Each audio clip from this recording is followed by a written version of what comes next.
first our three clubs' FA Cup games, the Arsenal game, and also previewing the Man United game tonight because we're recording this before.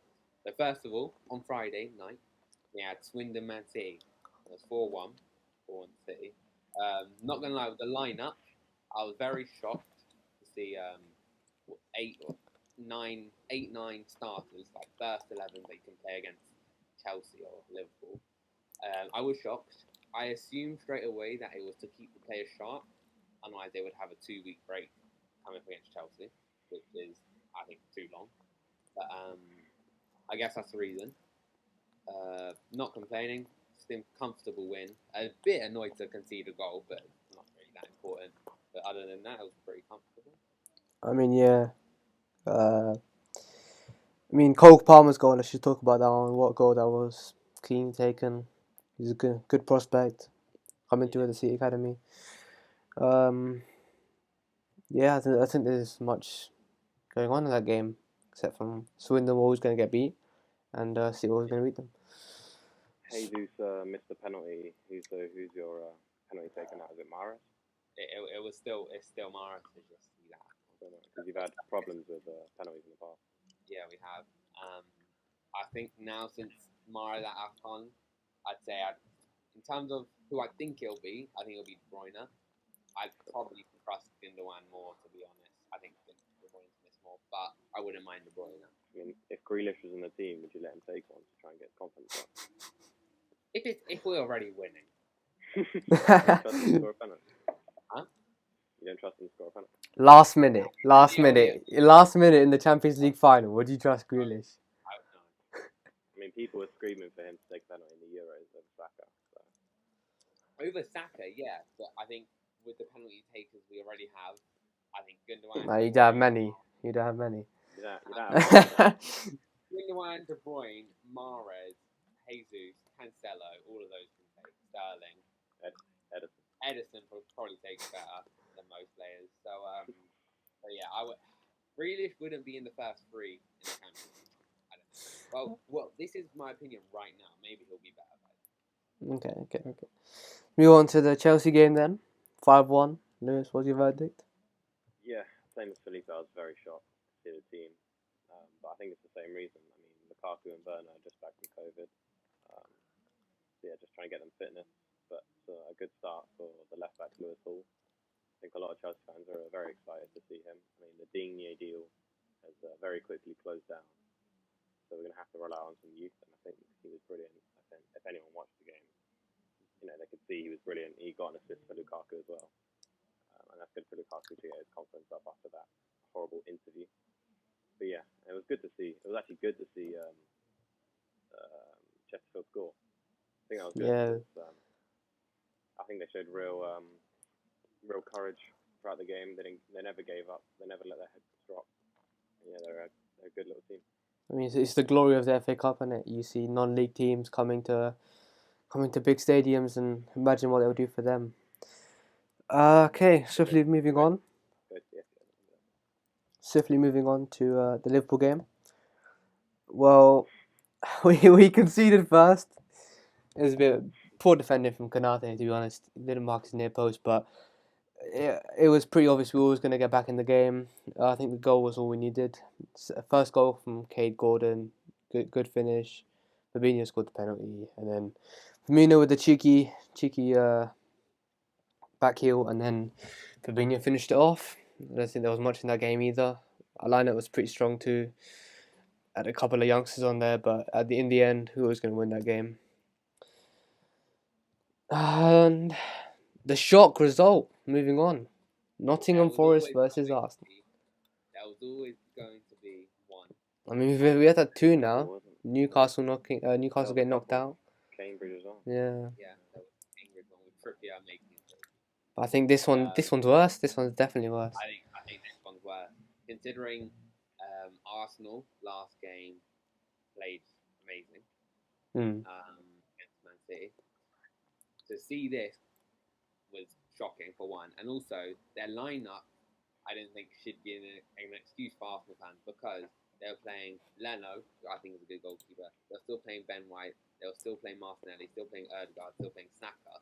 So lineup like that. I've seen a lot of fans blame the lineup for the defeat. I don't think that's a good enough excuse because you're still playing against a championship side. You should realistically be winning, even if it's 1-0. You should still be going through. But yeah, Yeah. that's why. I mean, it's kind of, to be honest, I like Arsenal, to be honest, but I think their fans kind of ruined their club for them. I think AFTV, I just don't like them. Obviously, you go to them for banter, but I don't think their opinions are any good. But yeah, they're getting a bit cocky right now, saying that Liverpool are scared of them. This, that. I think it just kind of humbled them, losing to Nottingham Forest, and hopefully it affects them in the semi-final. Yeah, I think it just personifies Arsenal that game. They can go on such a good run and then lose to Nottingham Forest. Yeah. It's just such an Arsenal game. Yeah. And yeah, I think they did need humbling as well. They were getting a bit too big. Yeah. Moving on, I think the biggest tie in the FA Cup this round: Manchester United versus Aston Villa. Now this isn't the old Aston Villa. This is the new and improved Aston Villa, with the signing of Felipe Coutinho from Barcelona on loan. Just before that, what do you think? What do you think of that signing? Lewis. I think there is a lot of nostalgia around the player. I think if we look back at his Barcelona career, it wasn't as good as his Liverpool career. Of course, his Liverpool career is brilliant, but that was 5 years ago now, 4 or 5 years ago. Yeah. So I think he's not going to come straight into that team and start getting 8 goals, 8 assists every season or this season. I think it's going to take him a while, and there is a 40 million buyback clause. That's a lot. That's a lot. And also, I don't think Barcelona loaned him out to Aston Villa because they think he's a really good player and they want to see how he can do in Premier League. I think they just did it to get some more money for Ferran Torres. If I'm being honest with you, to free up the wage bill. So I want to be proved wrong because I like Coutinho and I like Aston Villa, but we'll have to see. Felipe? I'm a bit different. I think it's a good signing for Villa and for Coutinho because, like you said, Barcelona career hasn't really been great for him. Wasn't starting that much anymore anyway, and when he was, let's be real, he was poor, not even average for me.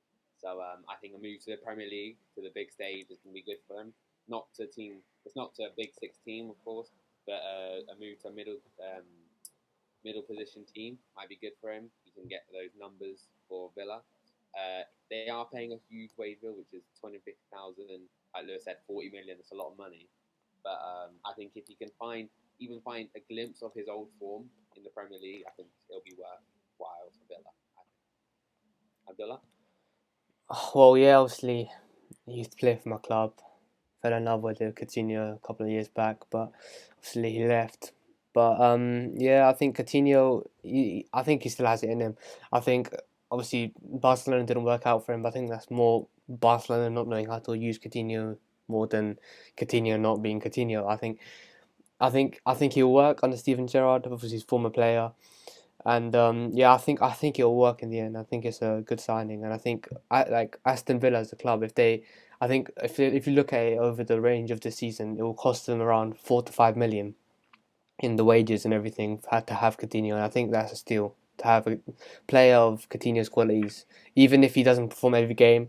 Just knowing that he could be 30 yards away from the goal and just shoot and score is just something not many teams have, and I think that's something every team should have.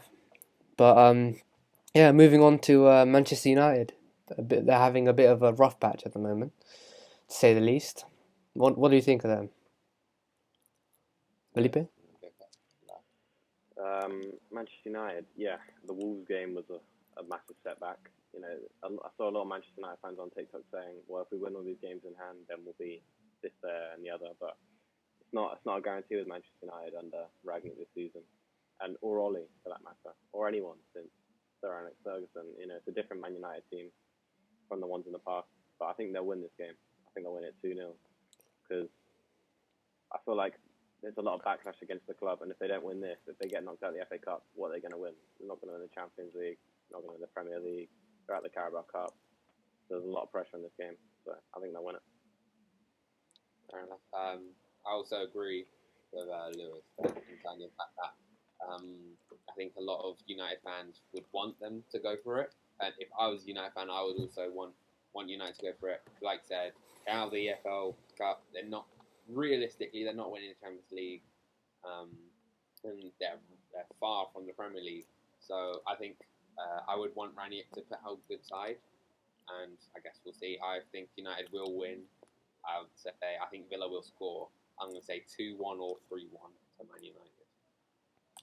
So I disagree with both of you. I think Villa with the bounce of signing a player like Coutinho, I think they're also close to signing Luca Digne. It looks like they're going to sign him, which I think will be also a great addition.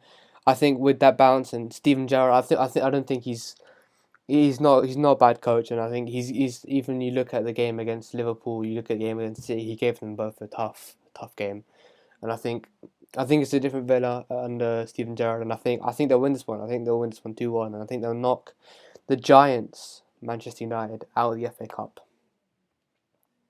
Fair enough. Wait, do you know if Coutinho's paperwork is signed and everything?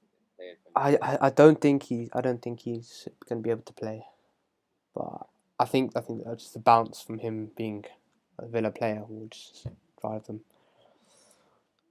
Anyway, moving on. Carabao Cup semi-final, second leg, Tottenham versus Chelsea.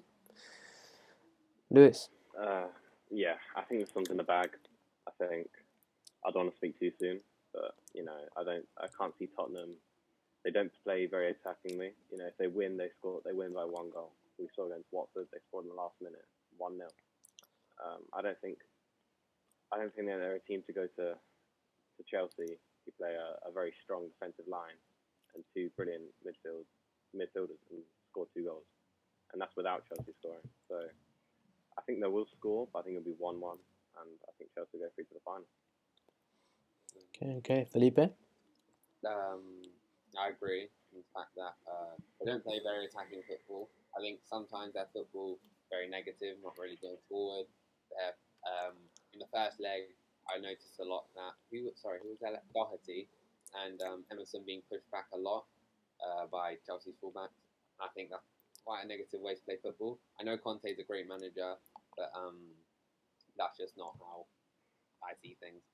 But I think Chelsea will comfortably go through. I think it'll be. I'm not gonna lie. I think Tottenham will go 1-0 up. They'll get a bit of that fighting spirit back, but they'll go too attacking. They'll get too late, and Chelsea will score 2. I think it'll be 2 on Chelsea. Okay, yeah, I also agree. I don't think Tottenham can pull this off. Obviously, they've pulled off comebacks in the past, Champions League, but I think this is far from them. I don't think they have the quality in players. Obviously, Son is out for a month now. Kane's not in form. I just don't think they have the quality to pull this one back. I'm saying 2-0 Chelsea. I think they'll add to the total. Moving on, Liverpool Arsenal game that was postponed last week. It's going to be played this week. First leg at Anfield now. Felipe, we'll start with you. What do you think of this one? I think after this defeat for Arsenal, it'll be very demoralising. No offence to Nottingham Forest, but Arsenal are a Premier League club right now, and I think losing to the Championship side in the FA Cup, a competition that Arsenal are known for being good at, I think that will, like I said, be very demoralising. I think Liverpool should comfortably win. We know Klopp likes playing a lot of youngsters in cup games, even against big teams. So either way, I think Liverpool should comfortably take the win. I'm going to say 2-0. Lewis? Yeah, I half agree with Felipe. I think overall Liverpool win, but there's a lot more on this game now for Arsenal. They can no longer win the FA Cup. If they had lost this match to Liverpool, they could always hold on and try and hope they can win the FA Cup, but they can't do that anymore. So I think they'll go a bit more strong, and Arteta's gonna drill it into the players that this is probably their last chance to win a trophy this season. So I think it's going to be a lot harder than people may think. They've just lost to Nottingham Forest, so you'd think it'd be obvious they'd lose to Liverpool, but I think it'll be one. I'm gonna go 1-1 at Anfield, and then Liverpool take it at Emirates. That's all. Yeah, I agree with Lewis. I think Arsenal are they're going to be ramped up after that loss to Nottingham Forest. I think a lot of the team will be back, and I think I think Klopp will rest players. Klopp won't play big players. Diogo Jota, I don't think he'll play. I don't think many other players will play. Then again, Klopp has been different in this year's cups. I think he has played a bit more. So as much as I'm saying I don't think we'll start our best team, Klopp could well go out and start the best team and go for it. And I think in that case, I think it'll be 2-1. But I think I'm edging towards a 2-2 draw, and then for us to nick it at Emirates. I think same with Lewis, but I think this one will be a 2-2 draw, high scoring. Well, I think that ends the preview for this week. Make sure you join us next week for next week preview. We'll be doing some other cool stuff such as more tier lists maybe, or the other discussions. Let us know if you want any suggestions. You guys are the also orchestrators of what's going on in this podcast. So yeah, let us know. And that's all from us this week. Bye.